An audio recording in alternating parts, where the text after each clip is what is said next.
The photograph sits before us now, fragile and faded, its edges browned by more than a century of silence.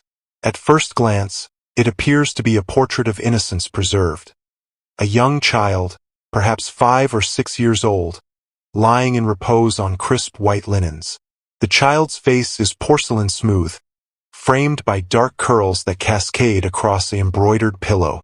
Small hands are folded across the chest, fingers interlaced with careful precision. The eyes are closed, the expression serene, almost beatific. Everything about the composition suggests tranquility, a moment of pure, undisturbed rest captured by an unknown photographer on a spring afternoon in 1916. But something whispers wrong from the very first moment. The stillness is too complete. The piece is too perfect. And the longer you look, the more the comfort begins to curdle into something else entirely. In homes across America during the second decade of the 20th century, photographs were precious commodities. Film was expensive, cameras were cumbersome, and professional photographers were summoned only for occasions of true significance. Births, weddings, family gatherings, and deaths. This particular photograph, taken in a modest home somewhere in rural Pennsylvania, belongs to that last category, though its purpose would remain hidden for nearly 8 decades. The child in the image is dressed in a simple white gown, the kind that might be worn for sleep or for ceremony. Natural light filters through what must have been a nearby window, casting soft shadows across the small face and highlighting the delicate features with an almost ethereal glow. A trained eye might notice immediately that something is absent from this portrait. There is no blur, no softness at the edges that would indicate even the slightest movement, no rise and fall of breath beneath the folded hands. The child is utterly, impossibly still. The photographer who took this image used a technique common to the era, positioning the subject with meticulous care, adjusting the angle of the head, the placement of the arms, the drape of fabric across the body. Every element was considered, every shadow deliberate. The background was kept neutral, devoid of distracting details, drawing the viewer's attention entirely to the child's face. But unlike portraits of sleeping children that occasionally appeared in family albums, this photograph carries an intentionality that transcends mere documentation. It was not taken to capture a fleeting moment of childhood slumber. It was taken to mark an ending. The calmness that radiates from the image is not the relaxation of sleep, but the absolute cessation of life itself. And yet, for reasons that would not become clear until long after everyone involved had themselves passed into memory, this photograph was never displayed, never framed, never placed on a mantel alongside other family treasures. Instead, it was hidden away, buried beneath layers of fabric and time, as if the very act of looking at it carried some terrible weight that no one wished to bear. In the summer of 1994, a woman named Margaret Thornhill inherited her grandmother's house in Carbondale, Pennsylvania. The property had stood empty for nearly 3 years following the old woman's death, and Margaret, who had moved to Philadelphia decades earlier, had been reluctant to return to the place where she had spent uneasy childhood summers. The house itself was unremarkable. A 2-story structure built in the late 19th century, with narrow windows and a steep roof that shed snow efficiently during harsh winters. Inside, the air was stale and heavy, layered with dust that swirled in the afternoon light like ghostly dancers. Margaret began the work of sorting through her grandmother's belongings with little enthusiasm, expecting to find nothing more than outdated clothing, chipped dishes, and the accumulated debris of a long life. But on the 3rd day of her work, while clearing out a small storage space beneath the attic stairs, she discovered something unexpected. The trunk was made of dark wood, reinforced with tarnished brass corners and a heavy lock that had long since rusted through. It sat wedged between the wall and a stack of moldering newspapers, covered in a thick blanket of dust that suggested it had not been moved in decades. Margaret pried it open with effort, the hinges protesting with a long groan that seemed to echo through the empty house. Inside, wrapped in layers of black fabric that had once been mourning crepe, she found a collection of items that seemed to tell a story no one had ever shared with her. There were letters tied with faded ribbon, their ink barely legible, written in a spidery hand that belonged to someone long dead. There were small pieces of jewelry, a brooch, a ring, a locket that refused to open. There were scraps of fabric, some embroidered with initials that meant nothing to Margaret, and pressed flowers that crumbled at the slightest touch. And beneath everything else, protected by several layers of tissue paper that had yellowed to the color of old bones, was the photograph. Margaret lifted it carefully, aware even then that she was holding something significant, though she could not yet articulate why. The image was mounted on thick cardstock, the kind that photographers used for formal portraits, with the studio's name embossed in faded gold lettering at the bottom. The child in the photograph was unfamiliar to her, though there was something in the shape of the face, the set of the eyes, that suggested a family resemblance. She turned the photograph over and found, written in pencil on the back, a date, April 17, 1916, and a single word that made her blood run cold. The word was evidence. Nothing else. No name, no explanation, no context to soften the brutal simplicity of that single declaration. Margaret sat back on her heels in the dusty attic space, the photograph trembling slightly in her hands, and felt the weight of a secret she had never asked to carry. She did not know then that she had stumbled upon a story that would consume the next 3 years of her life, drawing her into archives and census records and newspaper morgues, forcing her to confront questions about her own family that no one had ever wanted answered. She began where all such investigations must begin, with the photograph itself. Under normal light, the image appeared straightforward, even mundane in its simplicity. But when Margaret took it to a local photography studio and asked them to scan it at high resolution, the details began to reveal themselves like secrets whispered in a language she was only beginning to understand.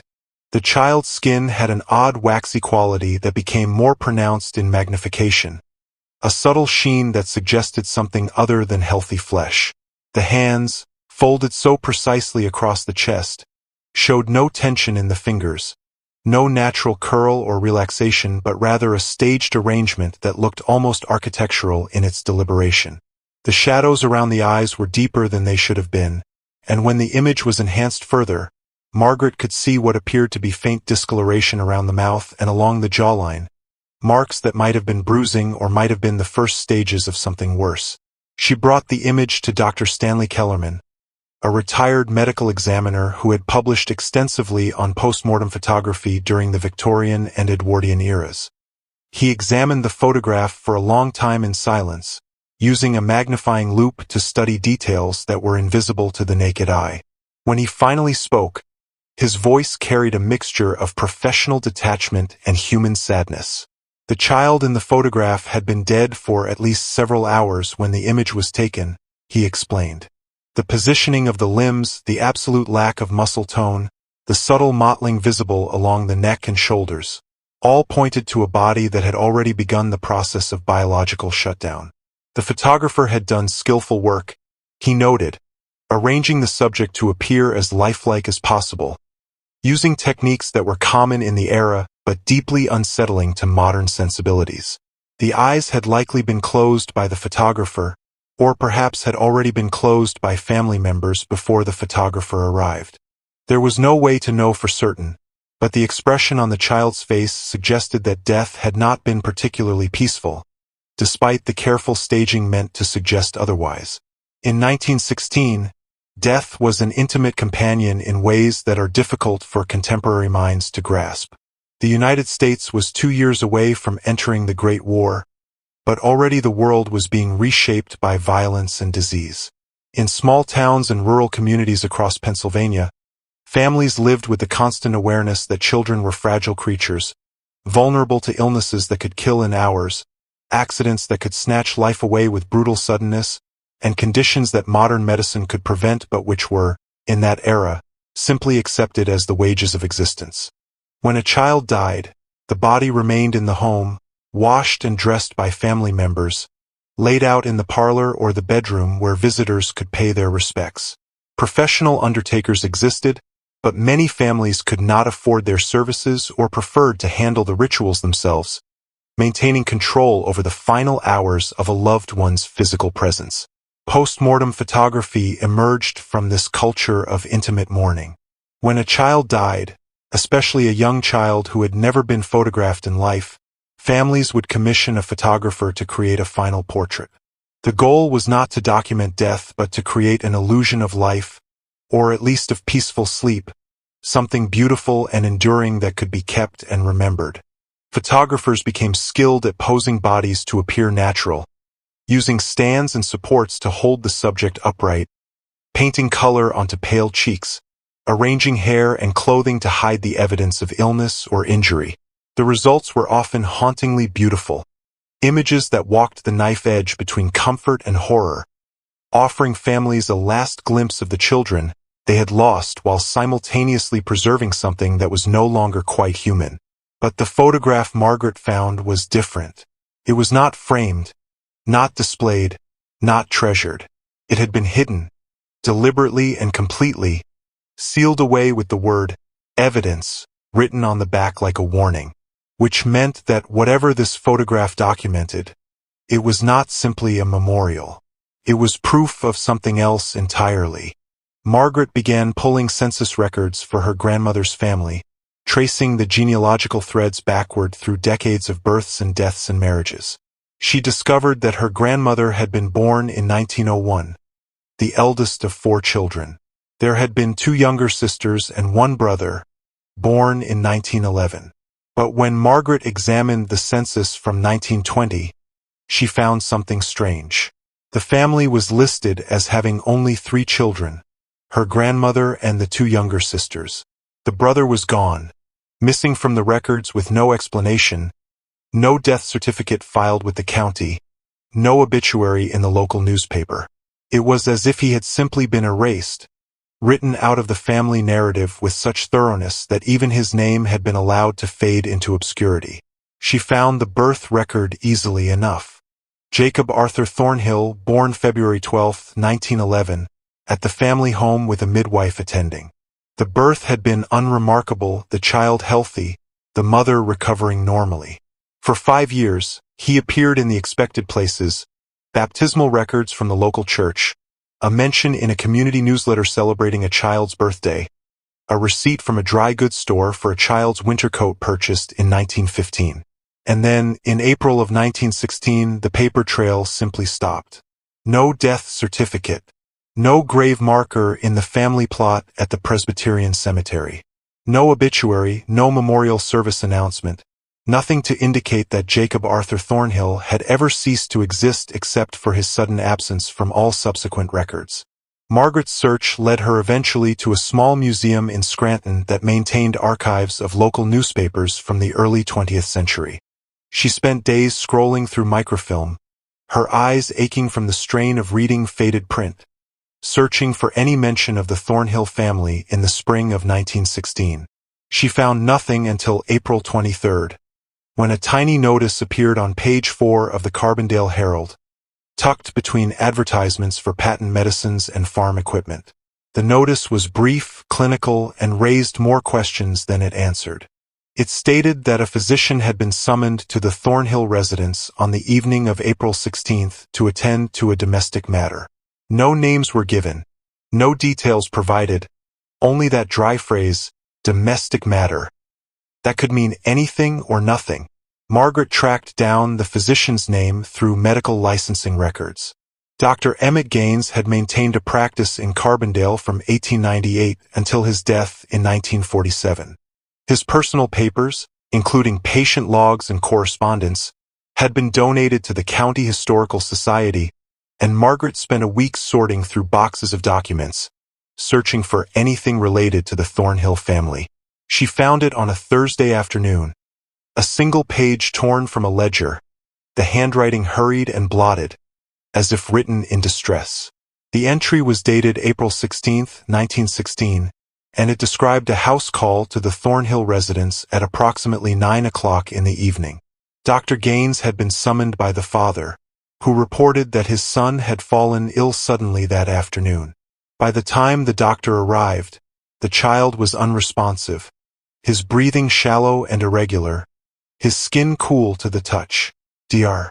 Gaines noted signs of what he called suspicious bruising around the throat and chest, patterns that did not align with the father's story of a fall down the stairs. He recorded that he urged the family to contact the local constable, but the father refused, insisting that the injuries were accidental and that no further investigation was necessary. By midnight, the child was dead. The doctor's notes ended there, but clipped to the page was a separate piece of paper, yellow with age and brittle at the edges. It was a letter, written by Dr. Gaines to the county coroner, dated April 20th, 1916. In it, the doctor expressed his concerns about the circumstances of Jacob Thornhill's death, noting that the injuries he had observed were inconsistent with a simple fall and requesting that an inquest be conducted. The letter was marked received, but there was no record of any response, no indication that an investigation had ever been opened. In 1916, in rural Pennsylvania, such matters were often handled quietly, within families, without the involvement of authorities who were overworked and underfunded and reluctant to intervene in what were considered private tragedies. Margaret returned to the photograph with this new knowledge, and suddenly the image transformed before her eyes. The careful positioning of the child's body, the white gown that covered everything from neck to feet, the neutral background that eliminated any environmental context. These were not the choices of grieving parents trying to create a final memory. They were the choices of someone trying to document, to record, to create a permanent record of what the body looked like in death. The photograph had been taken the day after Dr. Gaines's visit, commissioned not by the parents but quite possibly by the doctor himself, who must have known that without physical evidence, his concerns would be dismissed as medical speculation. The word evidence written on the back was not a label but a declaration of intent. This photograph was meant to speak for a child who could no longer speak for himself. But if the photograph was meant as evidence, why had it never been submitted? Why had it been hidden away instead, sealed in a trunk and forgotten for decades? Margaret found part of the answer in a letter written by her great-grandmother in 1918, discovered in the same trunk that had held the photograph. The letter was addressed to a sister who lived in Ohio, and in it, the great-grandmother described the unbearable weight of living with a secret that could not be spoken. She wrote of guilt and shame, of a choice made to protect the family's reputation, of a truth that had been buried because the cost of revealing it would have destroyed everyone who remained. She did not name Jacob directly, did not describe what had happened in explicit terms, but the subtext was clear enough. Something terrible had occurred in that house in April of 1916, something that the family had decided to conceal rather than confront, and the photograph was both a record of that decision and a reminder of its consequences. The Thornhill family left Carbondale in June of 1916, relocating to Wilkes-Barre without explanation. In subsequent census records, they claimed only 3 children, and when Margaret's grandmother spoke of her childhood in later years, she never once mentioned having a brother. The silence was absolute, maintained across generations, a collective forgetting so thorough that by the time Margaret discovered the photograph, no one remained alive who could explain its significance or confirm its meaning. Jacob Arthur Thornhill had been erased, not just from official records but from family memory, his existence reduced to a faded photograph hidden in a trunk and a few scattered documents that survived only by accident. The child's grave, if it exists at all, is unmarked. Margaret searched cemetery records throughout Lackawanna County and found no burial record for Jacob Thornhill. It is possible that he was buried under a different name, or in an unmarked section reserved for paupers and unnamed dead, or perhaps not buried at all but disposed of in some other manner that leaves no trace in official records. In 1916, such things were possible, especially in cases where families wished to avoid scandal or investigation. A child could disappear, and if the silence was maintained carefully enough, if the story was never told, it was as if that child had never existed at all. The photograph remains, though, and it refuses to be silent. Under the guise of peace, it documents a violence that no one wanted to acknowledge.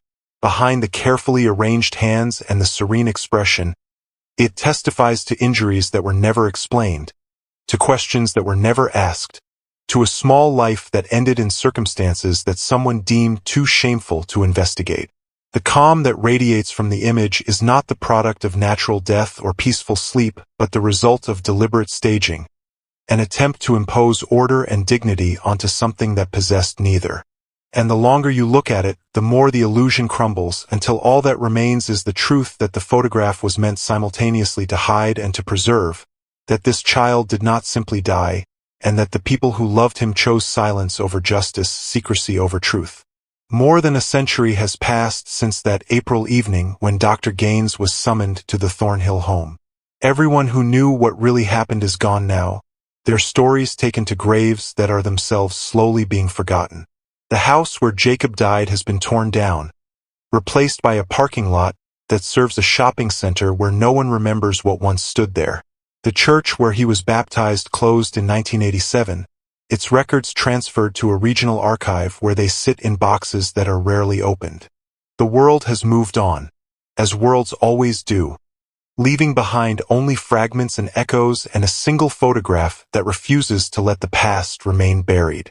Margaret Thornhill donated the photograph and the accompanying documents to the Lackawanna County Historical Society in 1997, along with a detailed account of her investigation and the conclusions she had reached. The photograph is now part of a permanent collection examining death practices and family secrets in early 20th century Pennsylvania. Visitors who encounter it are often struck first by its apparent serenity, by the angelic quality of the child's face and the soft light that seems to grant the image an almost sacred quality. Only later, after reading the accompanying text and understanding the context, do they begin to see what the photograph really shows. Not peace, but the illusion of peace carefully constructed to conceal a truth too painful to confront. The story of Jacob Arthur Thornhill is not unique. In archives and attics across the world, there are thousands of similar photographs, images of dead children posed to appear alive, records of grief expressed through ritual and concealment, evidence of violence and tragedy hidden beneath layers of Victorian propriety and Edwardian silence. Some were taken with love, desperate attempts by grieving parents to hold onto something of the children they had lost. Others were taken with darker purposes, to document, to deceive, to create alibis or to manufacture acceptable narratives around unacceptable truths. The photograph of Jacob exists somewhere in the space between these poles, simultaneously a memorial and a confession, an act of remembrance and an act of erasure. When we look at old photographs, we tend to romanticize them, to see in their faded surfaces a simpler, more innocent time. But photographs do not show us the past as it was. They show us only what someone chose to reveal, framed and composed and staged according to the conventions and necessities of their moment. Behind every serene portrait, there may be stories of suffering and secrets, truths that were too dangerous or too shameful to speak aloud, but which were nonetheless preserved, encoded in shadow and light, waiting for someone with patience and courage to read the hidden text. The photograph of Jacob Arthur Thornhill appears to show a child at peace. The truth is anything but. And in the end, that dissonance between appearance and reality, between the story the image tells and the story it conceals, is what makes it impossible to look away.